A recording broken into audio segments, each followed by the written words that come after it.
আমরা এখন আছি হলো অনারের আলফা স্টোরে। এটা হলো শেনজেন চায়নাতে অবস্থিত। এখানে আমরা এসেছি হলো মূলত অনারের যত রকম নতুন স্মার্ট গ্যাজেটস, সেটা স্মার্টফোন হতে পারে, TWS হতে পারে, তার পাশাপাশি স্মার্ট ওয়াচ রয়েছে, এগুলো আমরা আজকে একটু এক্সপ্লোর করব, দেখব। তার পাশাপাশি আলফা রোবটও রয়েছে এবং রোবট আমাদেরকে তাদের চাইনিজ ট্র্যাডিশনাল ওয়েতে ড্যান্স করে দেখিয়েছে। সো চলুন আমরা এই জিনিসগুলোর পাশাপাশি এই গ্যাজেটসগুলো দেখতে কেমন ইন হ্যান্ড ফিল এক্সপিরিয়েন্সটা একটু করে দেখি।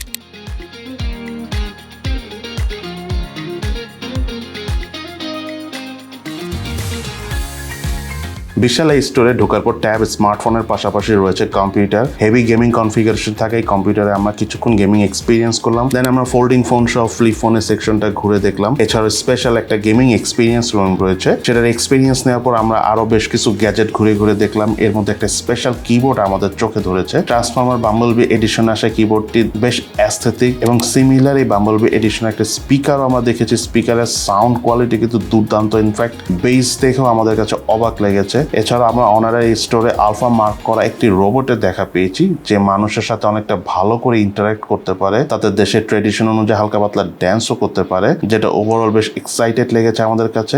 এছাড়াও তাদের স্পেশাল একটা ড্রোন রয়েছে, যেটা ফ্লাই করার পাশাপাশি বেশ সুন্দরভাবে মানুষকে ট্র্যাক করতে পারে। ইন্টারেস্টিং নানা রকম গ্যাজেট থাকার পাশাপাশি অনারের এই ডুপ্লেক্স এই আলফা স্টোরটি দেখতে কিন্তু বেশ নান্দনিক এবং ইন্টারেস্টিং লেগেছে আমাদের কাছে ঘোরাফেরা করার পর।